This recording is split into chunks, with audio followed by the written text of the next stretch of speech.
พี่น้องเห็นบ่บักทั่วกันหน่อยนี่เก็บน้ำบ่ทันนะกินบ่เบิดกินบ่ทันนี่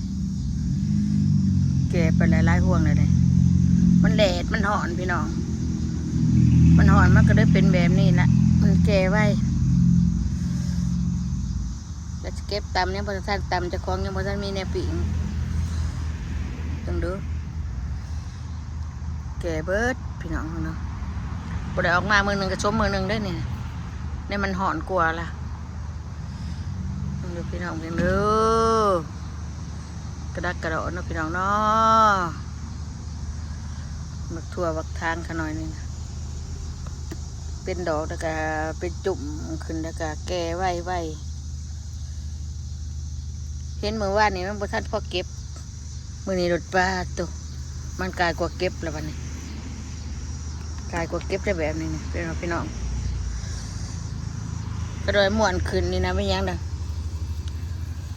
กระต่ายมันมามันชิมาหยับหน่วยมันเนี่ยก็นะม่วนขึ้นไว้ยันกระต่ายมันมากินไม่มีกระต่ายหน่อยตัวหนึ่งก็มาในเฮือนนะในหัวในสวนมาหยับขาดตัดเครือบักขัวอยู่บนนครเนี่ยลายแถลายว่าเลยพี่น้องเด้อมันย่อยยับยั้งเกลือมันหย่อยมาพี่ได้ปะหย่อยยับยั้งอยู่ตัวขาวก็คือกันโอ้บางในตีบักตัวขาวขนาดกับพระท่านเห็นได้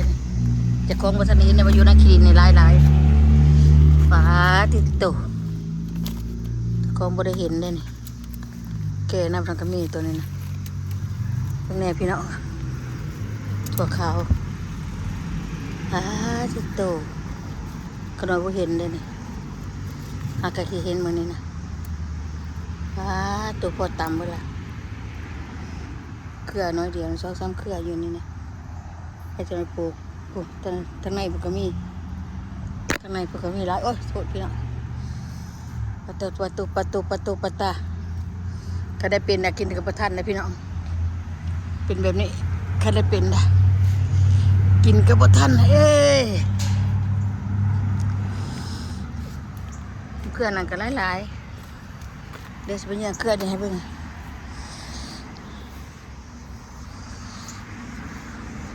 มันหอนก็ได้บ่ได้ออกมาเมื่อวานเมื่อก่อนก็บ่ได้ออกมา2-3 วันน่ะได้บ่ได้ออกมานี่ตุบางนิดพี่น้องอันนี้ก็อาญะอยู่ตุลายเทลายวานี่ก็ได้เบิ่งพี่น้องจะอ่อนบ่ตุเบิ่งพี่น้องหลายคืออันนี้ก็ได้ขน่อยสิหาไม้มากาดอันนี้ก็การมามันตกสู่ดินนี่นะมันขึ้นสูงตายขน่อยบ่ได้ออกมา2 วัน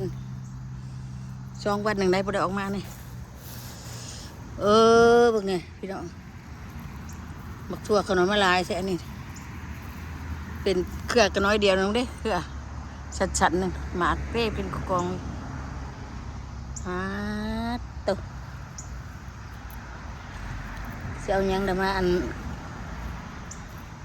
นว่าอันนี้บางนี้พี่น้องกองงานใหญ่แต่บักทั่วงานใหญ่คือนี่ก็ใหญ่เต็มที่แล้วนี่ชาติบักทั่ว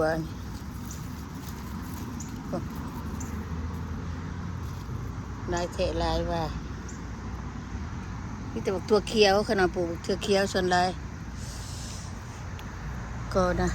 ขนาดมักตำบักทั่วเขียวกว่าทั่วขาว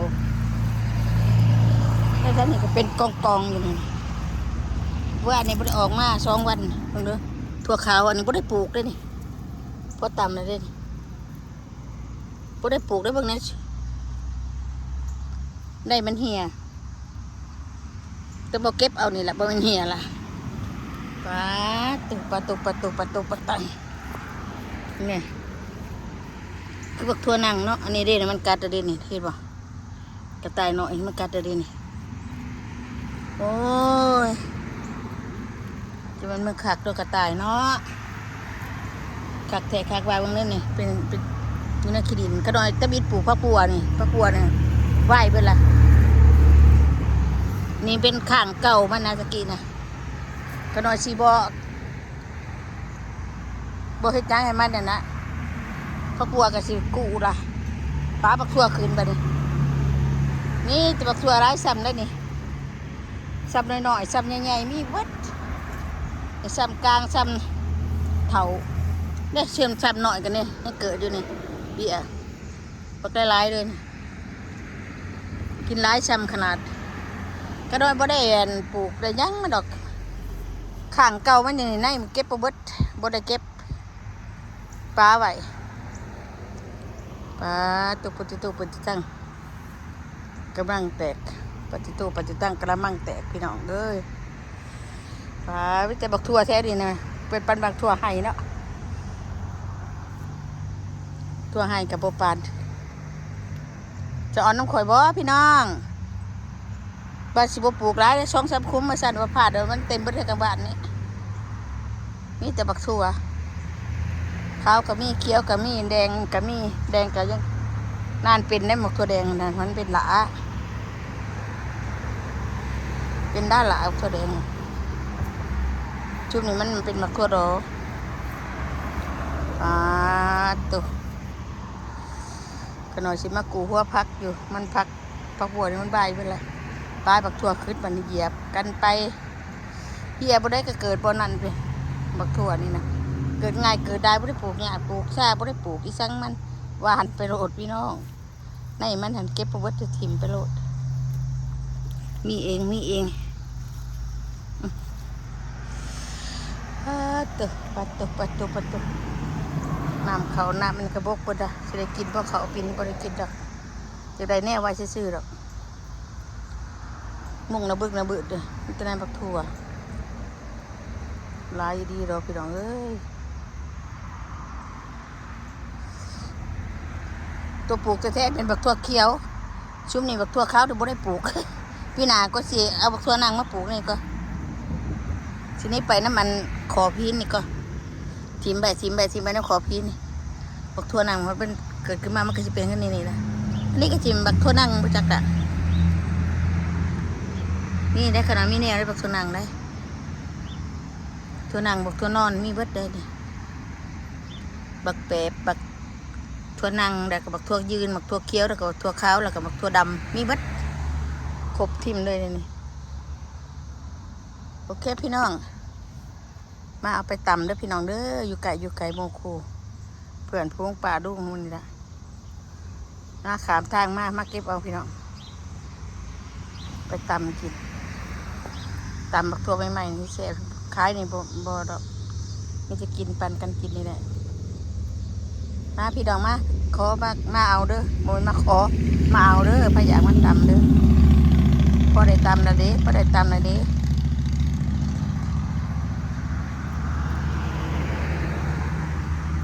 พอได้ตำได้พี่น้อง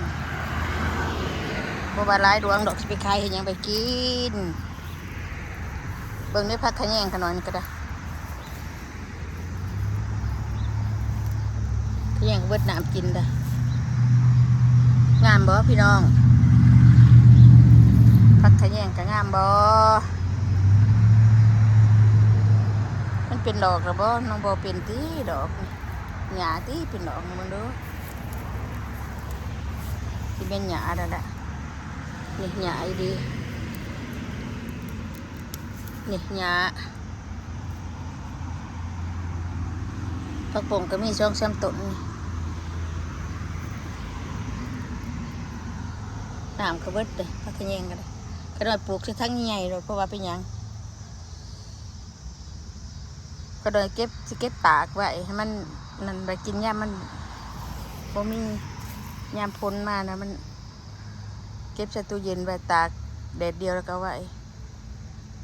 พอได้กินได้พี่น้องกระดอยก็ยังอยู่ได้ในตู้เย็นก็ได้เก็บไปอันนี้บักแข้งได้น้ำได้พี่น้องนี่เป็นดอกได้นี่แข้งคมได้น้ มีหลายต้นอยู่พักกีเดิดพี่น้องเอ้ยพะอยากมา